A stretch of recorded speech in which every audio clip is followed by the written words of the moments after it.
Happy Bhogali Bihu সকলোলৈকে হিয়া ভৰা শুভেচ্ছা থাকিল। যিহেতু আজি মাঘ বিহু উৰুকা হয় সেইকাৰণে কবাব বনাম বুলি ভাবিলোঁ। কবাব বনাবৰ কাৰণে 5 কেজি ব্ৰইলাৰ আনিলোঁ। 5 কেজি ব্ৰইলাৰ আনি পেলাই সেয়া আমি এতিয়া হালধি পাউডাৰ আৰু কিবা ধনিয়া পাউডাৰ, জিৰা পাউডাৰ, কবাব মছলা পাউডাৰ যি মানে কবাবত লাগে সকলো মছলাবিলাক আমি ইয়াত ঢালি পেলাই অলপমান মিক্স কৰি দিছোঁ ধুনীয়াকৈ মানে মিহল খাই যাবৰ কাৰণে। আৰু বহুতো বস্তু দিবলৈ আছে ইয়াত, কৰ্ণফ্লাৱাৰ দিবলৈ আছে। আমি এতিয়া কৰ্ণফ্লাৱাৰ ঢালিম। সেয়া আমাৰ কৰ্ণফ্লাৱাৰটো দি দিলে। কৰ্ণফ্লাৱাৰ দি পেলাই ইয়াৰ পিছতে আকৌ আমি ব্ৰইলাৰ কণীও দি দিম ইয়াত। কণী 2-3টামান দি দিম যাতে ধুনীয়া ছফ্ট হয় কবাবটো, সেইকাৰণে আৰু দি দিম আৰু। ইমান মই নাজানো বাৰু কবাবটো মানে কণী দিলে কি হয়, ছফ্টে হয় নে কিবা হয় মইতো নাজানো বাৰু, হ'লেও কণী দি দিছে। সেইকেইটা যোনে মানে বনাইছে আমাৰ ৰান্ধনি আছে যিহেতু স্পেচিয়েল কুক আছে, সিহঁতি ধুনীয়াকৈ বনাব। সিহঁতি ধুনীয়াকৈ বনাই মেলি একদম আমাক মুখৰ আগত দিব, আমি খাম আৰু আমাৰ সেইটোৱে কাপি। ইয়াত ধুনীয়াকৈ চাওকচোন কণীয়ে ভাঙি দিলে। ভাঙি দিয়াৰ পিছত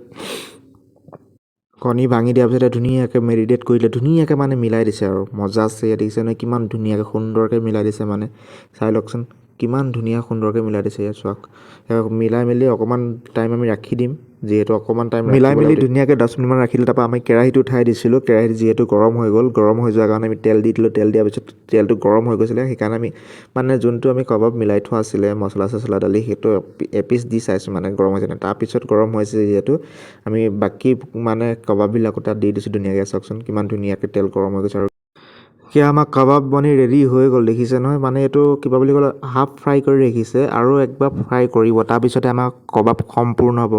মানে একেবাৰতে কবাবটো ফ্ৰাই কৰিলে বোলে কিবা ভাল নহয় খাবলৈ কাৰণে, ছফ্ট নহ'ব বুলি কৈছে। সেইকাৰণে সিহঁতে হাফ ফ্ৰাই কৰি কিনে ৰাখি দিছে, ৰাখি পেলাই আকৌ এবাৰ ফ্ৰাই কৰিব। এয়া চাওক, যিহেতু কাবাব হাফ ফ্ৰাই কৰি ৰাখিছিলে, আকৌ ইয়াত দেখিছেনে ছেকেণ্ড টাইম ফ্ৰাই কৰি দিছে ধুনীয়াকৈ, মানে কবাবটো ফ্ৰাই হ'ব দিছে। আকৌ যোনটো কবাব মানে হাফ ফ্ৰাই কৰি ৰাখি থৈ দিছিলে আৰু সেই কবাবটো ধুনীয়াকৈ ফ্ৰাই কৰি দিলে। ফাইনেলি কবাব হৈ গ'ল আমাৰ, চাই লওক। আৰে ৰ'ব ইয়াত দেখিছে নহয় আদা নহৰু জলকীয়া দেখি চাগে গম পাইছে কি হ'ব গৈ আছে। এই আদা নহৰু জলকীয়া পেষ্ট বনাইছোঁ আমি হাঁহৰ কাৰণে।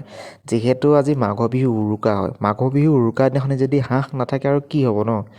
আমাৰ হাঁহ আগতীয়াকৈ ৰেডি কৰি থকা হৈছিলে, দেখিছেনে তেলত ফ্ৰাই কৰি আছে হাঁহ মাংস। আৰু মই দেখাব নোৱাৰিলোঁ আপোনালোকক ষ্টাৰ্টিঙৰ পৰা হাঁহ মাংস কেনেকৈ বনাইছিলে কি কথা, কাৰণ মই আগতেও হাঁহৰ ৰেচিপি দিয়া আছে, সেইকাৰণে মই নেদেখুৱালোঁ আৰু। চবেইতো আজি উৰুকা নিশা হাঁহেই খাব, সেই গতিকে নেদেখালোঁ আৰু। এতিয়া ফ্ৰাই কৰালৈকে অলপমান দেখাই দিছোঁ আৰু।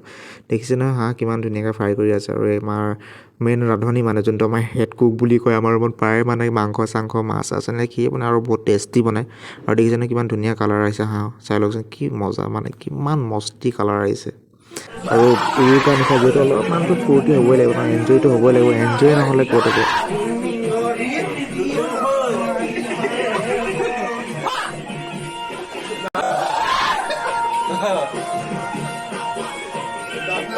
এয়া আছিলে উৰুকা নিশা, বহুত ফূৰ্তি কৰা হ'ল, বহুত এনজয় কৰিলোঁ। আৰু আপোনালোকক আমি খানা খোৱাটো দেখাব নোৱাৰিলোঁ, কাৰণ বহুত এনজয় কৰা হ'ল। আৰু এনজয় টাইমতনো কেনেকৈ আপোনালোকক খানা খোৱাটো নোৱাৰিলোঁ।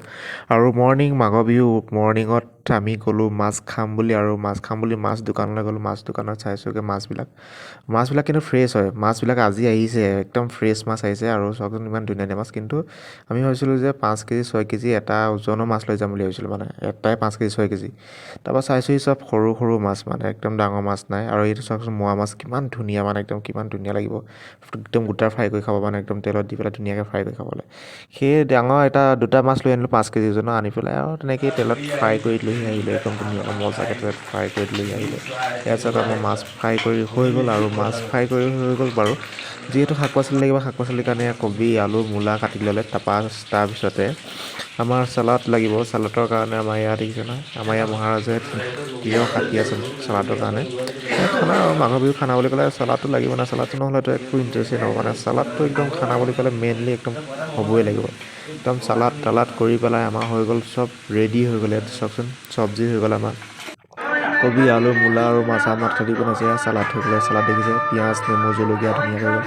এয়া মাছৰ পেটু হয় দেই, মাছৰ পেটু খাই কোনে ভাল পায় কমেণ্ট কৰিব। পাপৰ হৈ গ'ল, আৰু ইয়াত দালি ফুলকবি, তাৰপৰা ওলকবি আলু, আৰু ইয়াত মাছ দিয়া আছে একদম ধুনীয়াকৈ, একদম পূৰা মজাকৈ বনাইছে। আৰু কালাৰবিলাক দেখিছে নে কি ধুনীয়া আহিছে, মানে দেখি একদম পূৰা লোভ লাগি গৈছে। আৰু ক'বলৈ মাঘৰ বিহু যাতে একদম খাবলৈই দিছে, সেইকাৰণে পূৰা লোভ লাগি গৈছে। আৰু আমাৰ দেখিছে নহয় আমাৰ আজি আইটেম ইমানকেইটাই আছিলে। আৰু আপোনালোকক কেনেকুৱা লাগিলে ক'ব। আৰু আমাৰ ভাতৰ থালিখন চাবচোন, আমাৰ ভাতীয় থালিখনত কিমান কেইটা আইটেম আছে। নেমু আছে, পিঁয়াজ আছে, মাছৰ পেটু আছে, মাছৰ তৰকাৰী আছে, তাৰপৰা চালাড আছে, মাছৰ ভাজি আছে, মানে একদম ফুল্লি একদম পূৰা খাইছে। আমাৰ খানাটো কেনেকুৱা হৈছে আজি? এইফালে চা আকৌ লাজ কৰিছ নেকি?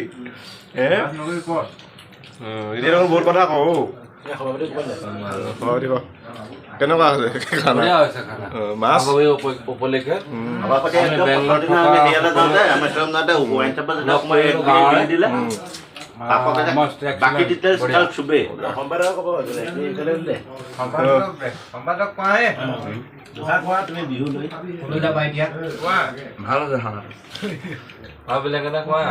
আমাৰ লগাই কৈ দিওঁ